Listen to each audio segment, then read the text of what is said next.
galera, Jason aqui em mais um vídeo de sinopse, nosso centésimo segundo vídeo.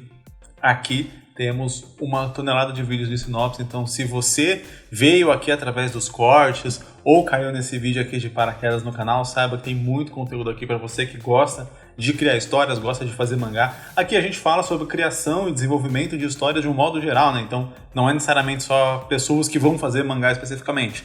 Claro, pelo canal ter essa pegada mais do mangá, a gente foca mais ali em certos tipos de narrativa e tal, que condizem, que combinam mais com o mangá. Mas você que está escrevendo um livro, que está fazendo uma light novel, você está desenvolvendo o roteiro para um jogo, por exemplo, algo assim, qualquer coisa desse tipo, qualquer coisa que envolva a criação de história, de um roteiro, desenvolvimento de personagens, certeza que esse vídeo aqui, não só esse, como toda a série de vídeos aqui, né, de análise de sinopse, de análise de ideias, vai te ajudar demais. Espero que você goste e fique até o final desse vídeo aqui comigo para você saber também como que você pode enviar a sua sinopse. A nossa primeira sinopse de hoje é de um membro, né? Como a gente tem uma lista bem grande de sinopses recebidas ali no e-mail e tal para eu ler, quem tem mais pressa para ter sua sinopse lida pode se tornar membro aqui embaixo, né? E você vai ter sua sinopse analisada na frente das outras pessoas ali, né? E aí, de quebra, você ajuda o canal a continuar aqui existindo, né? Porque depender só do YouTube é meio complicado. Então, eu quero agradecer aí a todos os membros do canal. Muito obrigado mesmo pela força que vocês dão, pela ajuda que vocês dão. Eu sempre comento aqui, R$3 não parece nada, né? Você fala, pô, eu não compro um biscoito mais ali no mercado com R$3, mas várias pessoas ajudando aqui, dá uma força muito grande mesmo pro canal. Então, se você é membro mesmo, já tendo tido a sua sinopse lida, por favor, continua apoiando, continua, né, se for possível para você, é claro, continua apoiando, que vai ajudar demais, né, contar aí, ter o seu apoio aqui na área de membros. E eu vou desenvolvendo outras coisas legais ali para os membros também, né, à medida que o tempo e as ideias forem permitindo, a gente cria novas coisas legais ali para os membros. E você que não é membro, se torne aqui embaixo, que vai me ajudar demais e você vai poder ter sua sinopse lida mais rápido. A gente está lendo sinopses do mês de maio do ano passado, então está levando mais ou menos um ano aí de aguardo, né, de fila de espera para ler sinopse. É muito, cara, é muito, tô falando. Enfim, então, se você não quer esperar um ano para ter sua sinopse lida, torne-se membro a partir de R$3 por mês, você me ajuda demais. Vamos lá! A nossa primeira sinopse de hoje é um one shot, o autor já deixa isso bem claro. Vamos começar aqui. No ano de 2095, em um mundo distópico, erguido das profundezas da Terra, vivem os remanescentes de uma tempestade de raios de escala diluviana que varreu tudo que estava na superfície. E Gibi, um garoto de 10 anos, foi treinado para ser a peça fundamental de um grupo de rebeldes liderados por seu pai, com a missão de invadir Skalki, um reino tirano, para roubarem cápsulas de energia capazes de ativar máquinas de guerra. A única esperança de se livrarem da opressão. Forças militares, expedicionários e caçadores de recompensa não são os únicos adversários. Criaturas vindas das trevas permeiam esse mundo cheio de segredos. O autor deixa uma observação aqui que ele não criou o nome ainda, está buscando alguma palavra relacionada a ciclo ou eternidade.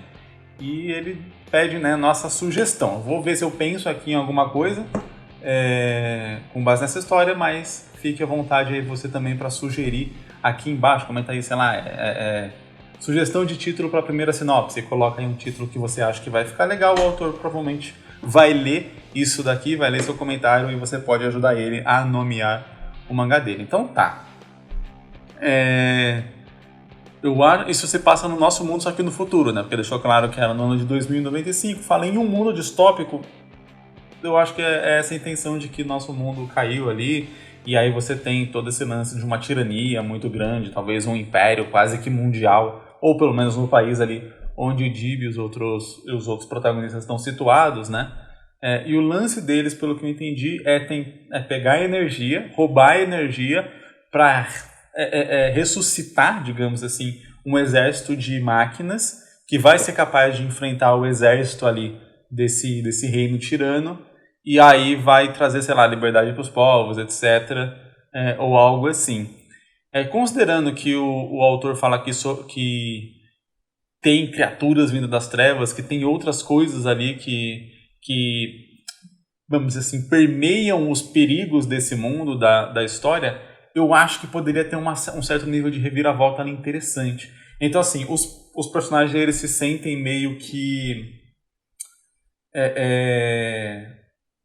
como posso dizer? Presos, né? No sentido de que eles estão vivendo ali, talvez, suas vidas e tal, e eles são oprimidos de vários lados, né? Então, eles são oprimidos do lado ali dos monstros, das criaturas, que são um perigo ali constante na vida deles. Você tem talvez os caçadores de recompensa, outras coisas assim, né, que são, sei lá, bandidos que de repente podem ficar ali também, e mesmo quem deveria defender eles, né, quem seria, para onde eles iriam correr quando esse perigo surgisse, também está oprimindo eles de alguma forma. Então é um cenário perfeito realmente para criar uma revolta, para criar algo assim. Acho interessante esse objetivo, e eu acredito que essa história poderia até ser dividida em 2 fases ali.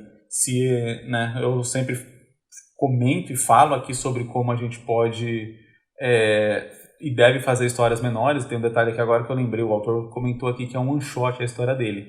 Eu acho particularmente que essa história é muito grande para ser um one shot. Eu dividiria ela em 2 one shots. E aí faria one shots um pouco maiores, né? Tipo, sei lá, 80 páginas, por exemplo, para cada one shot. Por que eu digo isso? Porque eu sinto que nessa história dá pra gente tentar criar algo a mais, porque como temos essa questão aí de criaturas das trevas e tal, e envolvendo alguns segredos ou algo assim, o que a gente poderia fazer? A gente poderia ter uma primeira quest, que seria no primeiro one shot, onde os personagens vão lá, vão tentar roubar essa energia, vão ressuscitar as máquinas e vão ter uma guerra ali final, onde eles vão conseguir de repente derrubar o Império, e obviamente não existe vácuo de poder. Se o Império cai, alguém tem que se erguer e tomar o lugar daquele Império, ou alguém vai fazer isso, ou ele vai se rachar em vários mini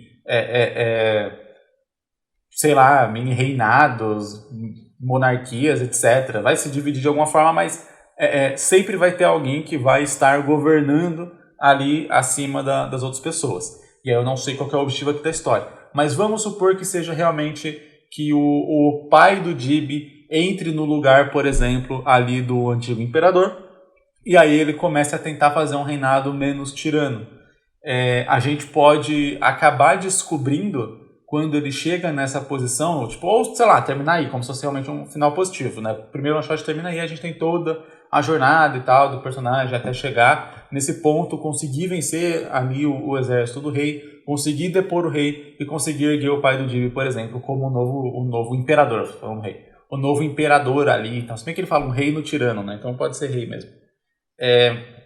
E aí, beleza. E aí, no One Shot 2, a gente abordaria mais a questão das criaturas das trevas. Então, de repente, pode-se descobrir que o reino, ele era tirano, mas é porque ele usava muito recurso para poder conter, de repente, uma invasão dessas criaturas ou algo do tipo. Então, ele usava muito dos seus recursos para isso e acabava sobrando pouco recurso para ele poder trazer de volta para a população, digamos assim. E aí, obviamente, quando a gente está falando de uma monarquia ou algo assim, não existe essa escala, por exemplo, de democracia de cima para baixo, né? Onde, sei lá, você tem os impostos são pagos ali para o governo, e o governo deveria escoar esse dinheiro de volta para a população através de serviços e tal, benefícios, esse tipo de coisa. Numa monarquia não é, você paga ali, porque se você não pagar você é morto, quase como se fosse uma máfia, né? Ou expulso ali, né, das terras, porque todas as terras seriam do rei e ele estaria te emprestando, né, te dando te dando a liberdade de morar ou viver nas terras dele. E aí você pagaria por isso, e no máximo em uma monarquia, em um feudalismo, o que você tem é um sistema de proteção, né? Então você tem sua casa ali dentro do reinado, e aí você aproveita da proteção do exército real, etc. Então, não do exército real, no exército real fica lá, mas do exército daquela cidade, daquele reino, daquele império, etc., que vai te proteger. Se você estivesse numa vila lá afastada do mundo, os bandidos poderiam vir te atacar ao bel prazer deles, etc. Você estaria à mercê de todo esse tipo de coisa. E aí o lance é que a história, talvez os personagens estão à mercê exatamente porque o reino não pode usar todo o recurso, e aí no caso o recurso militar, para proteger a população, né? Então eles vivem quase que em uma anarquia ali, no sentido de que eles não têm, né, o Estado como um mediador ali, mas ao mesmo tempo eles têm que pagar os impostos. Então eles só têm o ônus sem ter o bônus. Quase igual a gente no Brasil. Enfim. E aí, beleza. E aí, ao descobrir isso, o novo rei, né, o pai do Dib, ele vai ter que não só pensar como que ele vai ser um rei menos tirano, como que ele vai conseguir tocar isso de uma maneira melhor, onde ele consiga acolher a população, dar o que a população merece, o que a população precisa, só que ao mesmo tempo, né, resolver essa situação dos monstros, das criaturas, das trevas e tal. E talvez aí a gente possa ter toda uma investigação de onde que elas estão vindo, de onde que elas nasceram, etc., para tentar acabar com isso de uma vez por todas, porque simplesmente conter o avanço não vai dar certo, porque senão ele vai ser obrigado a gastar novamente todo o recurso do reino nisso, igual o reino anterior faria, e aí ele vai se tornar o mesmo problema, ele vai se tornar tirano igual aquele que ele depois. Então acho que seria uma justiça poética interessante ali, não justiça poética, mas uma repercussão poética, e aí condiz com o título que o autor falou, que era uma questão de ciclo ali, ele queria alguma coisa envolvendo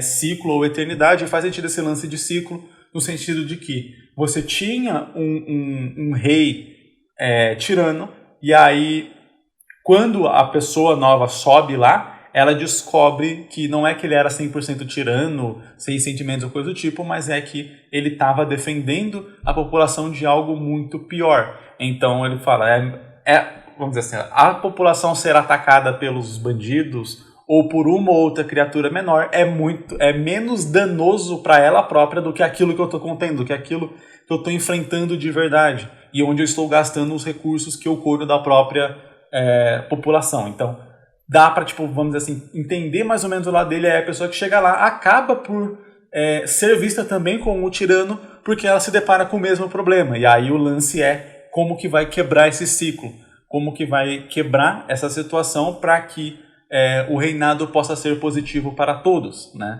E não só realmente torrar todo o recurso, tudo que é possível para poder conter o avanço, de repente, de uma ordem de criaturas, etc., ou algo assim que a população às vezes nem sabe que tá acontecendo, e aí pode inventar algum motivo pelo qual não é interessante, não é inteligente contar isso para a população, talvez para gerar uma histeria coletiva, etc. E aí no meio de todo esse cenário talvez as pessoas comecem a estocar suas produções ao invés de vender, ao invés de fazer a economia girar e dar dinheiro pro reinado conseguir continuar sua tentativa de conter esse avanço, etc. Enfim, a voz falhando. Então dá para trabalhar, eu acho, que essa questão de ciclo. E aí talvez o título da história não precise ter alguma coisa a ver com o ciclo, ou pode ter, mas se for dividir em 2 one-shots, assim como eu estou sugerindo, talvez quebra de ciclo ou alguma coisa a ver com ciclo poderia ser o subtítulo do segundo one-shot, né? Seria quando iria ver que esse ciclo tá se repetindo, tá se contendo. Talvez, ou a gente pode usar ciclo na história e começar a história com uma narrativa, uma narração, né, um texto ou alguma coisa assim, que explique para o leitor que isso que ele está vendo meio que já aconteceu antes também. O rei que está lá, o rei tirano que está lá, entrou lá tirando um outro tirano,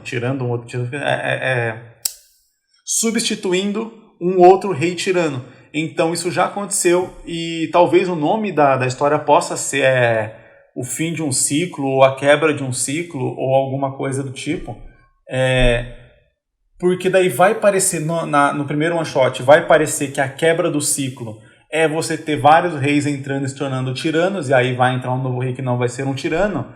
E aí quando chegar no one shot 2, esse título meio que dá ali um plot twist no próprio título, onde o próprio pai do Dib está percebendo que ele está se tornando também um tirano aos olhos da população, porque ele está tendo que conter essa ordem, conter esse avanço, ele está tendo que conter o mesmo problema que todos os outros reis estavam contendo, e aí ele percebe que agora sim, ele tem que quebrar o ciclo, e para quebrar o ciclo ele precisa chegar a fundo na causa daquela horda de monstros, ou daquele problema maior ali que ele está tendo que lidar. Eu sinceramente dividiria assim, 2 histórias que iriam fechar ali, como se fosse, sei lá, um filme 1, um filme 2, uma história meio que continua a história da outra, mas cada uma é fechada dentro do seu próprio núcleo. Por isso que eu falei para Termina uma ali com ele se tornando rei e tudo dando certo, e aí na outra apresenta esse novo problema. Eu acho que não tem a necessidade de apresentar esse problema no final do primeiro one shot, por exemplo, porque daí ficaria mesmo com cara de série, né? Com a cara realmente ali de tipo, leia a continuação, leia o volume 2, ou algo assim. Obviamente, se o autor quiser, não tem problema nenhum. Mas eu acho interessante essa ideia de tipo, você fechar ali a história e aí depois fazer uma outra história ali, abrir e tal, porque ficam duas histórias meio que independentes e coexistentes também. Então, se você lê uma e depois a outra, funciona muito legal, né? Você consegue entender ali e ver tudo quase como se fosse uma história só, mas você pode só ler um e tudo bem se você não lê uma continuação, se não vê uma continuação, o que permite que o autor não precise correr com toda a produção desses dois one-shots de uma vez. Fez um one-shot se quer tirar um tempo para fazer outras histórias, trabalhar em outras coisas, etc., tudo bem, e depois fazer o one-shot 2 e vai funcionar legal, o leitor não vai ficar lá tipo anos esperando por uma continuação. Assim como a pessoa pode de repente só ter tido acesso ao conhecimento do one shot 2 e ver ele primeiro e depois descobrir que tem um e aí sim completar. Então as duas histórias elas funcionam separadamente, mas obviamente elas funcionam como um todo também. Eu acho muito legal esse tipo de ideia, esse tipo de abordagem para uma história um pouco maior. Nossa próxima sinopse é uma sinopse diferente do que eu costumo ler aqui, né? Geralmente as ideias, as histórias que me enviam são histórias originais, né, criadas pelo autor. Aqui a gente está se tratando meio que de uma fanfic, ali envolvendo, né, universos que já existem, esse é o conceito de fanfic. E aqui o autor deixa claro que as obras que ele está fazendo essa fanfic, ele vai meio que juntar a história de duas obras, Boku no Hero e Overwatch.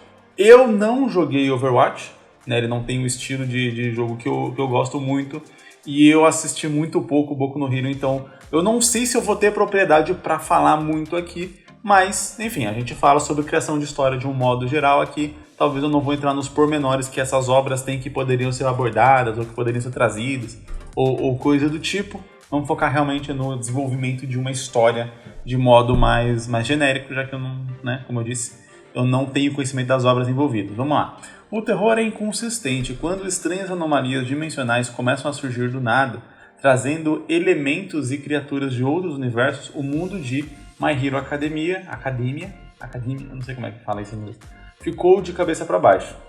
Em meio ao caos crescente, alguns habitantes desse mundo são repentinamente transportados para outro universo, o de Overwatch, incorporando os corpos de seres desse mundo, despertando em um cenário diferente de tudo o que conheciam. Cada um deles procura se adaptar à nova realidade, enquanto procuram por uma forma de voltarem ao mundo de origem, lidando com ameaças novas e conhecidas, bem como aliados peculiares.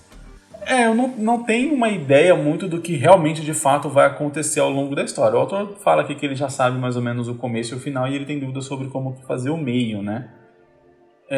E ele tá criando uma história com vários universos compartilhados. A dúvida que eu fiquei aqui, e eu vou justificar porque eu fiquei com essa dúvida e eu acho talvez isso uma jogada um pouco estranha, é que o autor diz que eles são personagens do mundo de Boku no Hero que vão parar no mundo de Overwatch e eles vão incorporar corpos de seres desse mundo. Quer dizer, eles basicamente vão ter só as lembranças e personalidades do Boku no Hero. O que eu acho particularmente pouco interessante. Se você já está fazendo uma história que é fanfic, você vai ter essa questão do Boku no Hero, eu acho que é interessante usar os próprios personagens, usar os personagens como um todo para não ficar essa confusão, sabe? Se eles vão parar no mundo de Overwatch e tal, sendo personagens de Boku no Hero, tecnicamente você poderia fazer um mundo parecido com o de Overwatch e colocar personagens originais que vêm de um mundo parecido com o de Boku no Hero, digamos assim. Então eles não teriam necessidade de ser de fato os personagens de Boku no Hero, já que você não está usando a característica que talvez seria mais marcante dele, que seriam as aparências ali. Talvez utilize os poderes e tal, mas daí tem uma questão de, se eles estão em outros corpos, eles não têm os poderes que são dos corpos deles, né? Os poderes têm relação ali com o corpo, já que eu não assisti muito Boku no Hero, então não posso dizer com 100% de certeza, mas até onde eu sei, os poderes é praticamente um negócio genético, tipo, você nasce com esses poderes e o Bar desenvolve eles ao longo do tempo, uma coisa meio X-Men, né? Então eles são mutantes, ali eles chamam de heróis, né? Mas eles nascem com esses poderes e tal. Apesar de que, se eu não me engano, eles desenvolvem depois de um tempo, né? Mas os X-Men também, eles tecnicamente nascem já com gene mutante e eles desenvolvem os poderes ali na adolescência, porque tem toda uma relação com a puberdade, tá uma metáfora ali, mas enfim.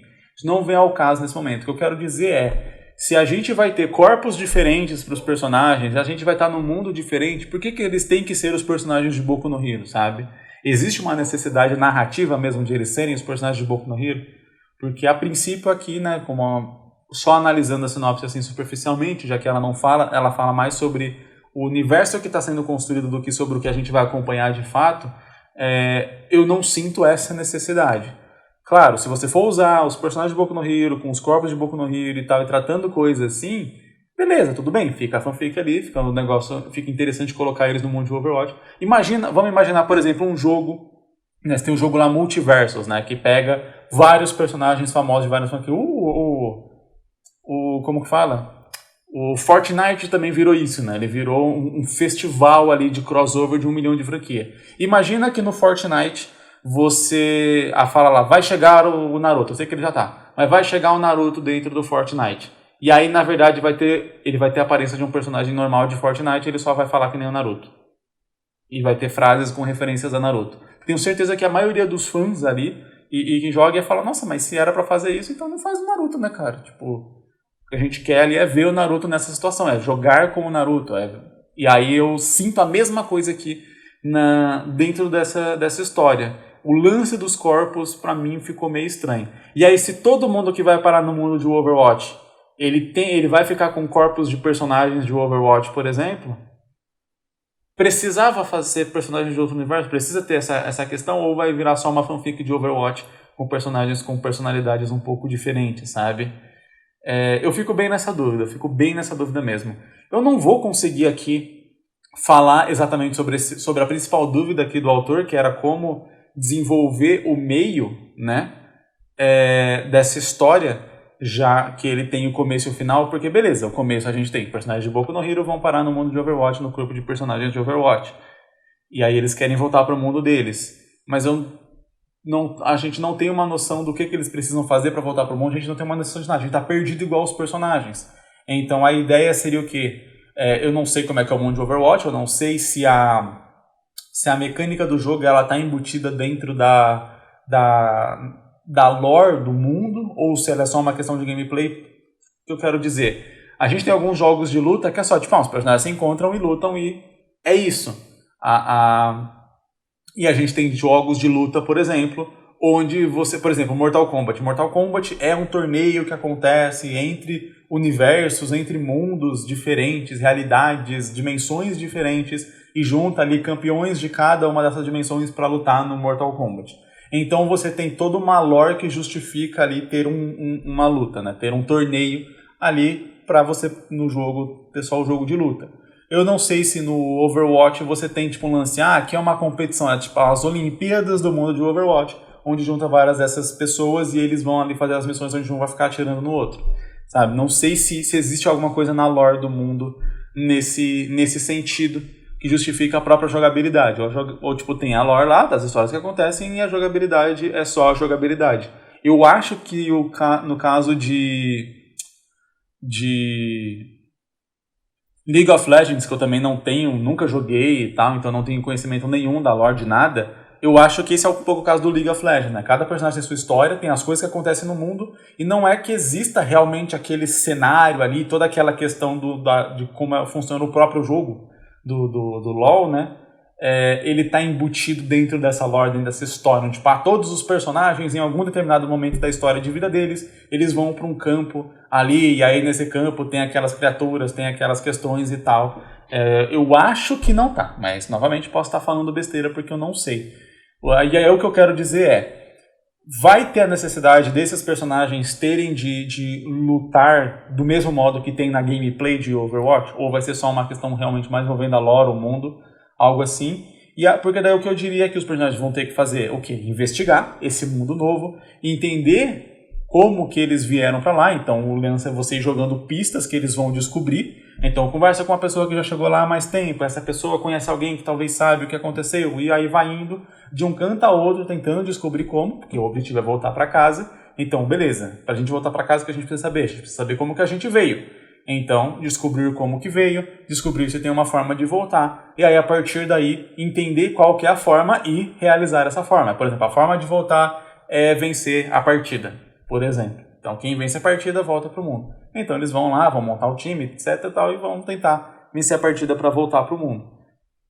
O que eu quero dizer é que quando você sabe mais ou menos qual que é o ponto, o destino do seu personagem, fica um pouco mais fácil de entender quais passos que ele vai dar ali.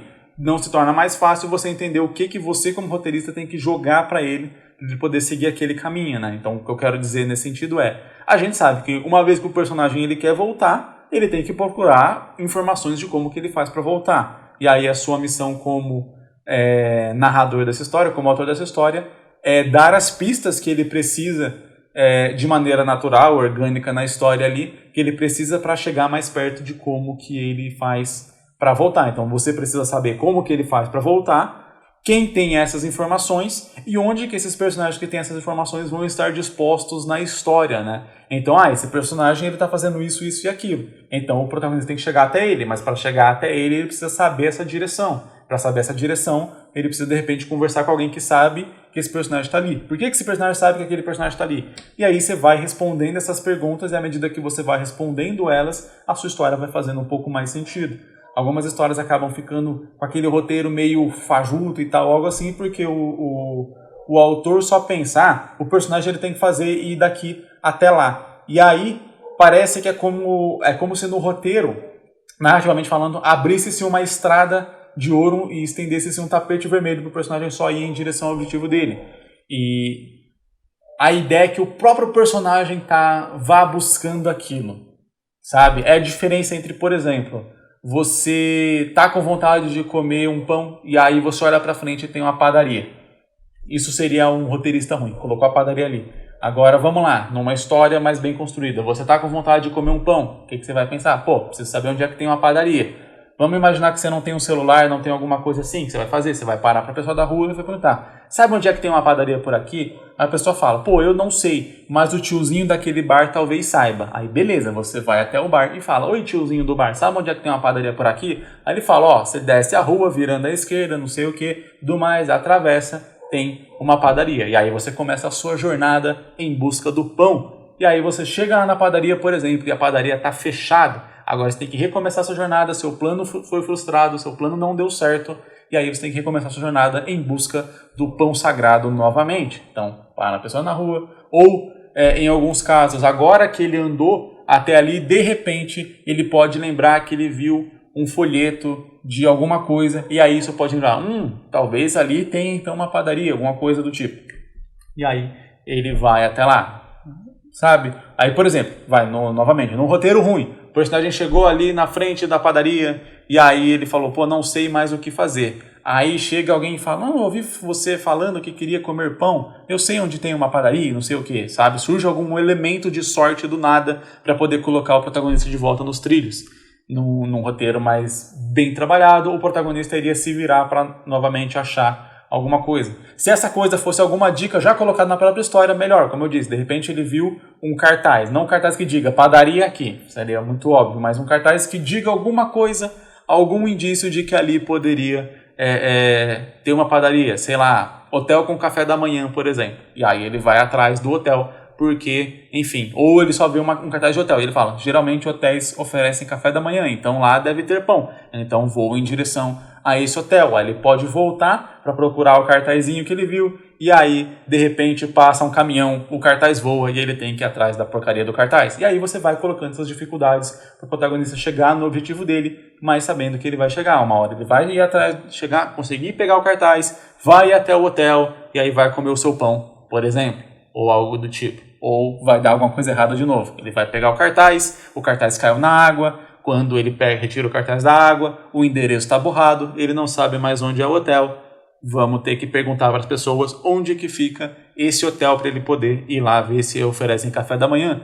E por aí vai. E aí você vai estendendo a história com base nessas dificuldades, de preferência nesse caminho, mostrando por que seu personagem quer tanto essa desgraça desse pão a ponto de fazer tudo isso aí para pegar o pão. E aí você vai desenvolvendo o objetivo do personagem, as questões dele, etc. E chega ali até o momento onde ele, de fato, finalmente vai conseguir comer o pão. E aqui, né, troque pão por voltar para casa. É exatamente a mesma coisa, e só que com o personagem querendo voltar para o mundo dele. O nome da nossa próxima sinopse é Os Pacuros, ou Os Pacurus. Acho mais interessante Pacurus, tem cara de nome indígena. Interessante. Kukula teve o azar de nascer em uma pobre tribo. Negócio meio indígena mesmo. A tribo... eu não vou conseguir pronunciar esse troço aqui. É Xealom. Xelon. Xelon? Xelion? Xelon? Eu não faço ideia. Enfim, essa tribo aí, que descarta bebês deficientes. Kukuba foi enterrada viva momento antes de uma tribo poderosa e rica, os Pacurus, atacarem sua tribo. Kukula foi resgatada por eles e cresceu, né?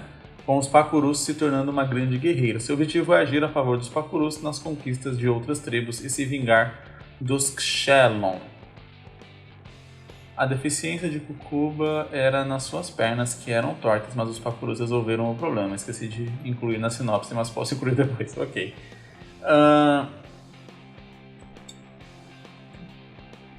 Acho interessante, porém eu particularmente não gosto da ideia dos Pacurus terem resolvido o problema. Eu acho que seria legal ela viver com isso exatamente para demonstrar que ela pode viver com aquela deficiência, que não é aquela deficiência que impede ela de ser um ser completo, digamos assim, sabe? Porque, vamos lá, se a gente tentar trabalhar isso como uma espécie de mensagem, qual mensagem que essa história ela poderia trazer?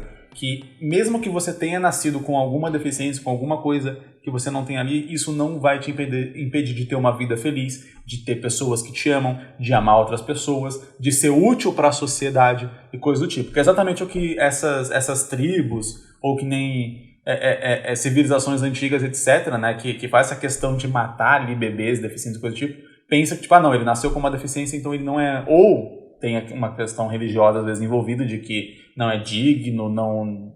Enfim, alguma coisa assim. Mas tem a questão também de não ser útil para a sociedade, né? Então você tem lá... Esparta é bem conhecido por isso, né?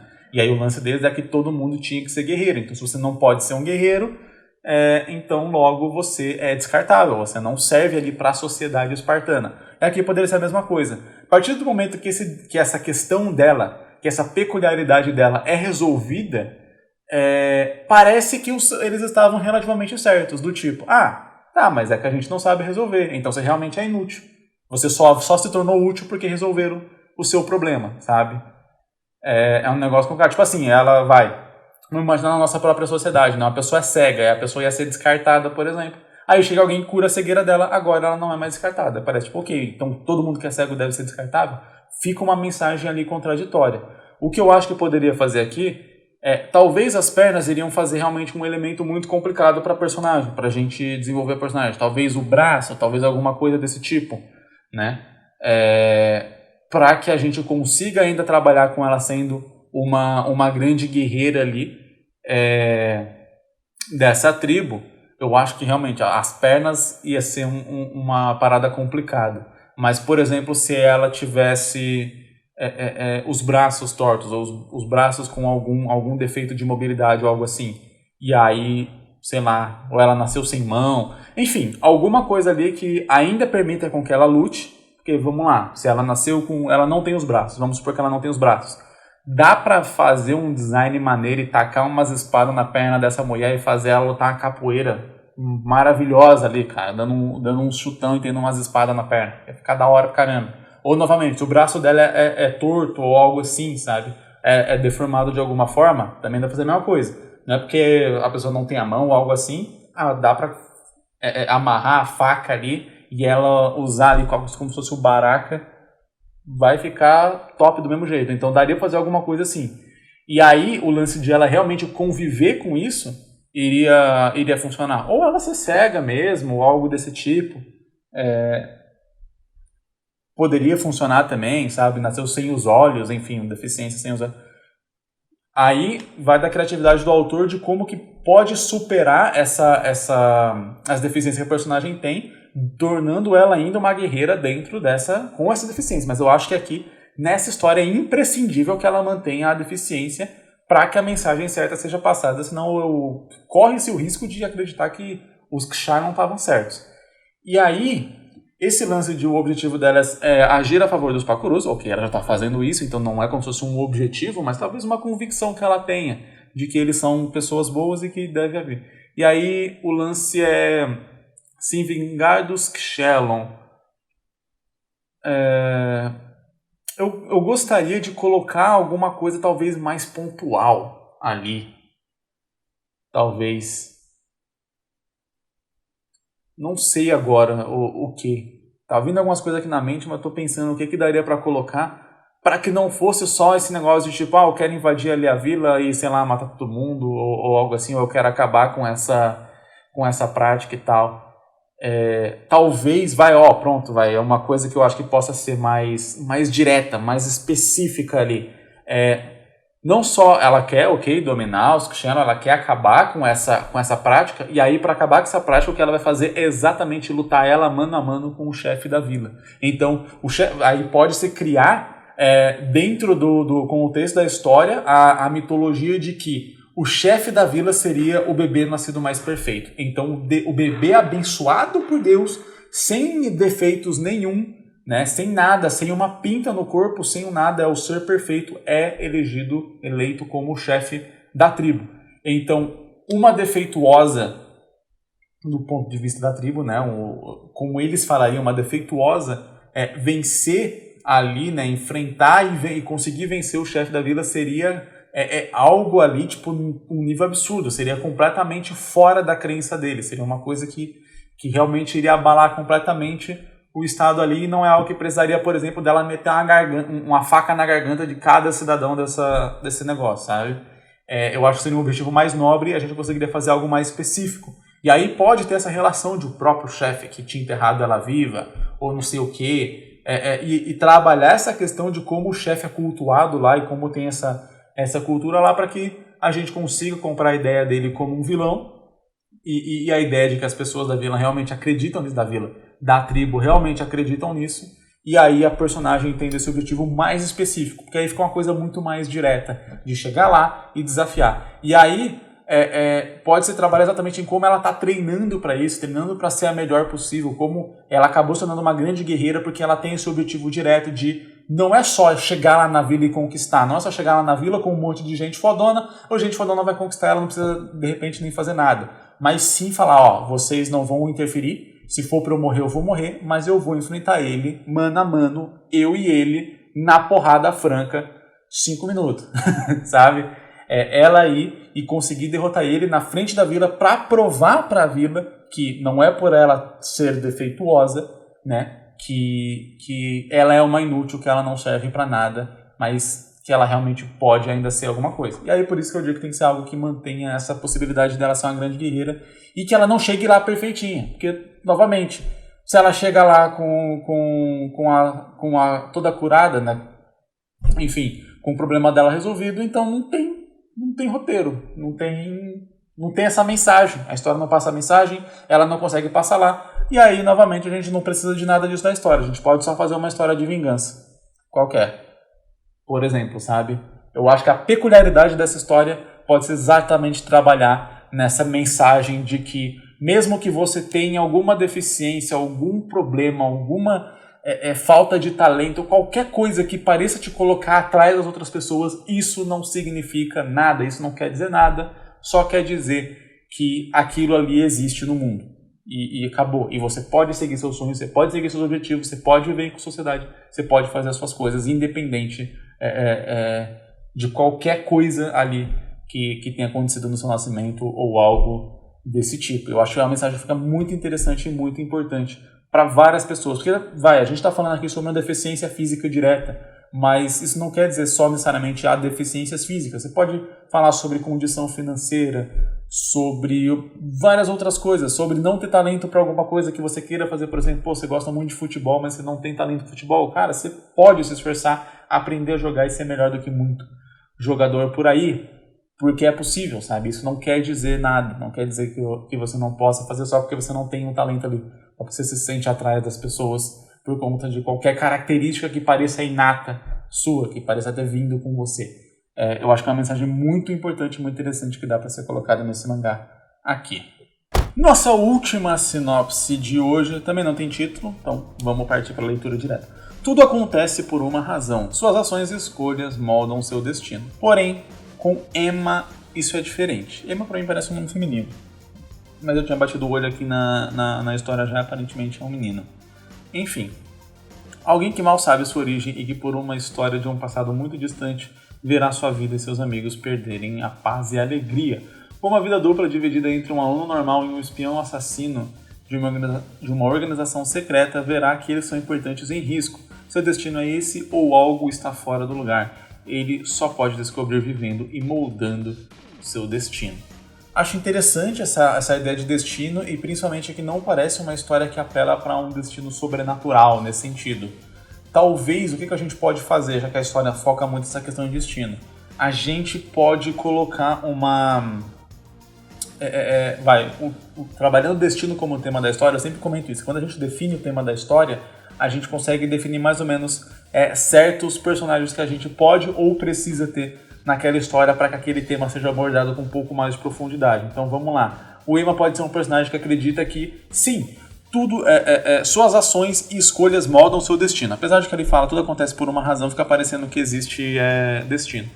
Enfim, mas ele acredita que ele tem total controle e capacidade de controlar a sua vida, tudo acontece porque ele faz, ele tem total e plena responsabilidade sobre isso, e enfim, são sempre as escolhas dele que moldam as coisas que vão acontecer. Então ele tem uma noção como essa, faz até sentido com esse lance de ele ser um espião, um assassino, etc., onde você tem que ser muito bem treinado para agir sempre com o máximo de eficácia possível, e é uma coisa aparentemente governamental, né, organização secreta e tal, não é que não é um espião e assassino de mercenários ou algo assim, mas ainda que fosse, mas de qualquer modo pode ter uma questão assim de você ser mega bem treinado, tudo você tem que fazer com o máximo nível de precisão, porque se você fizer com o máximo nível de precisão é certeza que vai dar certo, enfim, então pode ter uma questão de até um ego muito grande, de ter um certo até nível de arrogância nele ali, de realmente eu tenho controle de tudo, então ter essa mania por controle. E aí vai ser interessante porque, pelo que diz aqui a trama, o lance ele tem uma vida ali que ele julga praticamente perfeita, e que com certeza ele se vangloria e se dá os créditos por essa vida ser perfeita, afinal de contas, se ela é perfeita, foi ele que criou as condições para que essa vida fosse perfeita, então dá até para trabalhar com esse conceito de meritocracia, etc., algo assim, e aí...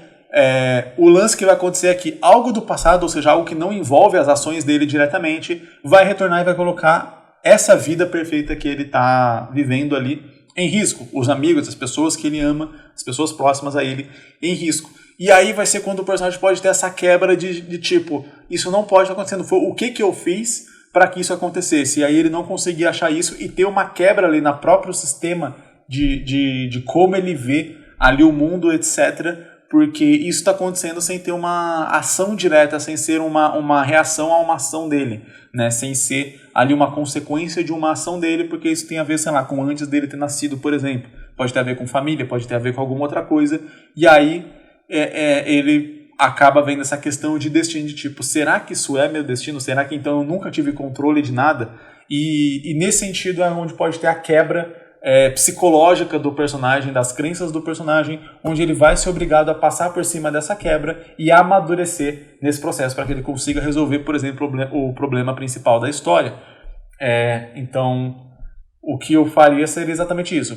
Criaria um personagem arrogante, né, que realmente acredita que tudo acontece porque ele faz, e que ele faz tudo acontecer, e aí exatamente como está escrito aqui, confrontaria ele com uma realidade onde várias coisas estão acontecendo aquém das atitudes e das vontades dele, de modo que ele começa a acreditar que tudo está meio que certo, tudo está meio que planejado, porque nada do que ele está fazendo está resultando em consequências ali que ele acredita como imagináveis, como possíveis ou coisa do tipo, são sempre coisas que acontecem completamente aquém da atitude dele, a ponto de que talvez ele pense que é melhor não fazer nada, porque se tudo vai acontecer independente do que ele fizer, ele tem essa relação com o destino, né? Se o destino vai acontecer independente do que ele fizer, então ele não vai fazer nada, e aí ele vai amadurecer a ponto de perceber que não é porque certas coisas acontecem independente das suas atitudes, que significa que exista um destino 100%, e aí ele pode chegar nessa questão de que ele pode talvez moldar um pouco isso, que ele não é um espectador da própria vida, ao mesmo tempo que ele não é o único criador da própria vida, né? E aí chegando mais perto da verdade. Tem um mini documentário com o Stephen Hawking que é muito bom, que fala sobre livre-arbítrio. Eu não sei qual é o nome de verdade, mas eu acho que se jogar Stephen Hawking livre-arbítrio no YouTube dá pra ver, onde as pessoas vão fazendo vários experimentos para meio que calcular ou entender sobre essa questão de destino e escolha, para ver se a gente realmente tem um livre-arbítrio. Então, por exemplo, é feito um experimento onde mostra, sei lá, você escolheu uma cor, você tem, sei lá, 2 canecas, uma verde e uma vermelha. E aí eles colocam lá os eletrodos no seu cérebro e percebem que existe um estímulo cerebral da sua escolha alguns milésimos, sei lá, centésimos de segundos antes de você realmente de fato escolher. Então, se alguém conseguisse ler essa atividade cerebral, ele conseguiria prever o que você escolheu antes de você se dar conta que você escolheu. O que poderia ser um ponto a favor dessa questão de destino. Peraí, então já estava predestinado a escolher, por exemplo, a caneca azul, sabe? Porque o seu cérebro escolheu o azul antes de você pensar que você escolheu o azul. Então poderia ter essa questão de destino. E aí vai se fazendo várias desses testezinhos, e basicamente o resultado, dando um spoiler aqui do final desse mini documentário, é que a gente tem um livre-arbítrio dentro de uma possibilidade finita de escolhas. Então, por exemplo, você nasceu no Brasil, é muito difícil você conseguir realizar certas coisas que dependem de você ter nascido em outro país e crescido em outro país para realizar, por exemplo. Então aquilo está muito aquém das suas escolhas, está muito aquém do seu livre-arbítrio. O seu livre-arbítrio, ele te permite seguir vários caminhos, né? Que são praticamente infinitos, mas dentro da posição onde você está no tempo e espaço, digamos assim. Então, você estando aqui no Brasil com acesso à internet, você tem várias possibilidades à sua frente, mas, por exemplo, talvez, sei lá, estudar para ser uma das pessoas que vai ser enviadas para Marte não é uma possibilidade, porque talvez você já tenha aí, sei lá, 17 anos, e para ser lá, as pessoas que estão sendo treinadas e tal para ser enviadas para Marte são pessoas tipo de 10, 12 anos, porque essa viagem vai acontecer daqui a sei lá quantos anos, e a ideia é que elas cheguem, sei lá, em Marte com 30 anos, por exemplo. Eu tinha ouvido um papo desse, eu não sei se é real, não sei se isso ainda está acontecendo, não faz ideia, mas eu lembro que eu tinha ouvido um papo desse de que tinham umas crianças de 10, 12 anos já sendo treinadas para ir para Marte. Ou seja, isso não é possível, ele está completamente aquém da sua possibilidade de escolha, porém, não é porque isso está aquém da sua possibilidade de escolha que existe destino e que você não tem escolha nenhuma. Então talvez possa ser essa a conclusão que o Ema é do Cavaleiro do Zodíaco Lost Canvas, né? Enfim, que o Ema vai chegar ali no final, e aí beleza, ele vai tomar aquela atitude, mas entendendo que uma vez que ele faz tudo que é possível para ele, dentro da possibilidade das escolhas e do que ele tem ali, e o resultado não sai daquele jeito, a culpa não é dele. Então, ele tem responsabilidade por aquilo que ele consegue fazer. E aquilo que ele não consegue, ele também não pode se culpar, e aí talvez vai ser uma jornada de aceitação ou algo desse tipo.